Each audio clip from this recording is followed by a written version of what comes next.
On today's episode, we got a baby mama terrorist here. The baby mama terrorist ended up murdering her three children. Okay, so what we're gonna do? We're gonna talk about this article. I'm gonna read this article. This article comes from Law and Crime. All right. Y'all probably be familiar with Law and Crime because Law and Crime also have a YouTube channel. All right, but um, we're going to read this article and I'm going to give you my perspective about this. And the reason why I'm touching this story is because, of course, it's in my home state of Texas, all right? And this situation kind of hope happened.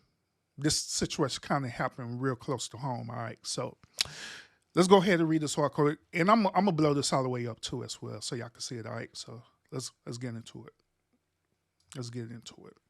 All right, so the article say this is a Texas mom charged with capital murder of three children has a twin sister in the state mental hospital for 7-year-old girl stabbing death. So meaning her twin sister was put into a mental hospital for stabbing a 7-year-old girl to death. Now the girl name is on Shamia Hall, and this is her sister Tralisha Hall. Trishay Hall. Sorry. Now, the record say this: a Texas mother stand accused of capital murder in the deaths of three of her children, nearly 2 years after her twin sister was accused of committing the same crime against a 7-year-old girl.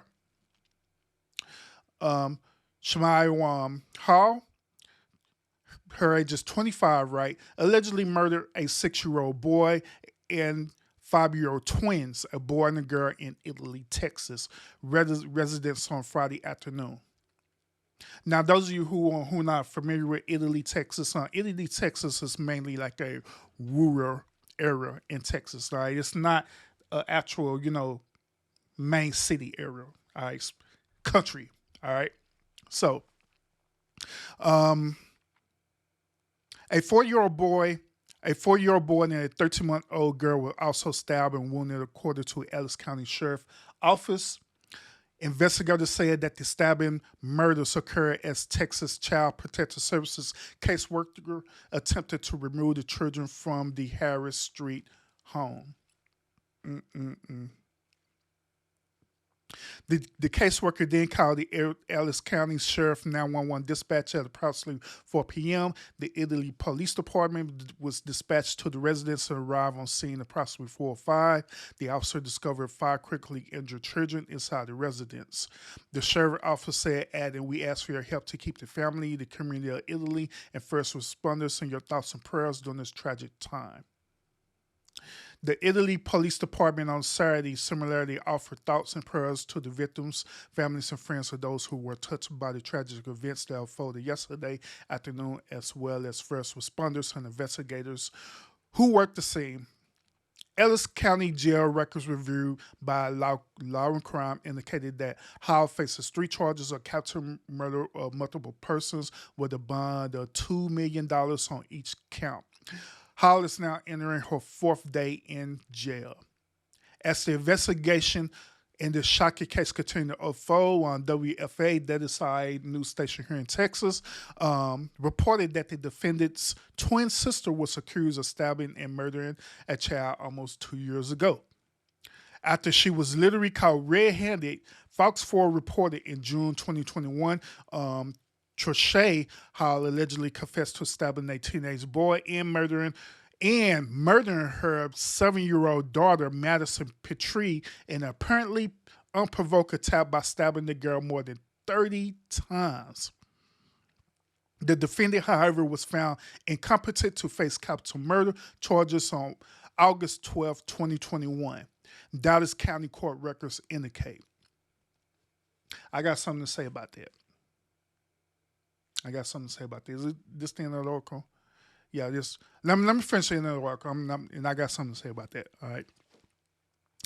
Dallas County jail records show that the twin sisters was born July 11, 1997. Trisha Hall, FAA reported it's in the custody at the North Texas State Hospital, which provides inpatient psychiatric services to adults, children, and adolescents. Court records in Dallas County show that Shamar Hill previously faced an aggravated assault case in jurisdiction for allegedly stabbing her sister's boyfriend. Now, this is what I got to say about this, y'all. This is what I got to say about this. I find this interesting that the best way for a person to get out of a crime is for them to make a plea of insanity. Once again, the best way for a person to get out of a crime or being convicted to a crime is to plead insanity. The reason why I'm mentioning this, right, is because these two baby mama terrorists, right, I believe that prior to them doing this event, I believe that they had thought this thing strategically out. I believe that they thought this out. They're like, you know what? We could do this, right? But we're not going to be convicted in jail. We're going to serve jail time. Because what we're going to do, we're going to prove to people that we're crazy, we're insane. And so they go and carry out this horrendous act and take a plea bargain saying that they're insane. They're incompetent to stand trial. And it's in a weird way that they're getting away with the crime that they committed by institutionalizing them. Now, some of y'all will probably say this like, well, Urban,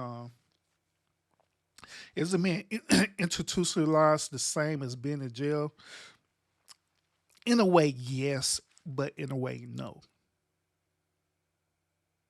When you're in jail or in prison, right, you're locked behind bars. You're very, very limited. A certain type of privileges like watching TV, seeing outside, and all these different things like that. You're very, very limited in prison. Or the biggest takeaway of this is that this type of capital murder crime normally ends with the state ending their lives, meaning that they would get the death penalty.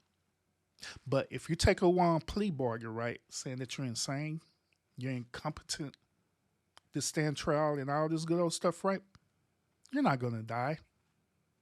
You're just going to be institutionalized for the rest of your life.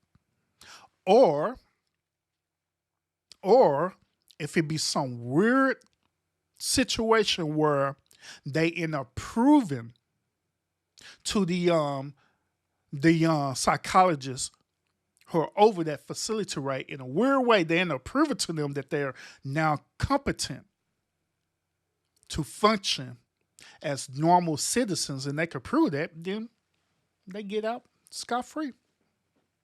As long as they're taking their medications and doing normal stuff, they get out scot-free. It's like you get out scot-free for the crime. Like it never happened. So that's why I say that these women probably thought this thing fully out. These baby mama terrorists. And here's another thing too. Where are the fathers at? Where's these children fathers at?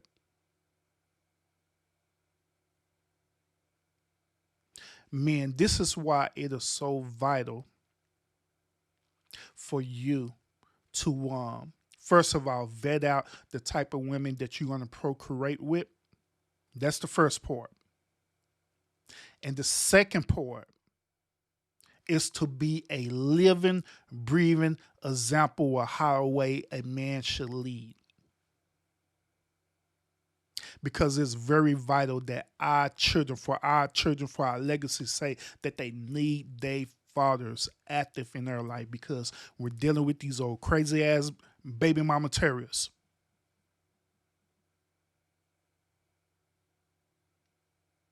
So my question is, where's the father at in the situation?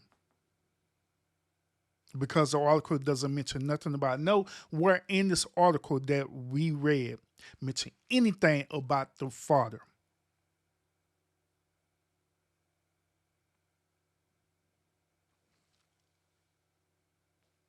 So that's why it's very, very important. And this is why it's also the reason why I talk so much about beta male simps, and I talk so much about these baby mama terrorists, aka modern day women, all the time, is because of the situations like this. Where it be so toxic, even for the children to be so toxic, where a mom will literally take a child's life because the state that determined that she's incompetent as a mother to take care of her children, to understand that she's responsible for these children's life because she brought these children's life into this world. And one last point I want to make, like I stated in my other live about this when I was talking about pro-life and pro-choice, right? Then I'm for pro-life, but I'm also pro-choice as well too, depending on the situation. This is this situation where I honestly believe that this mom, this baby mama terrorist, both of them, I honestly believe that they should have had aborted these babies.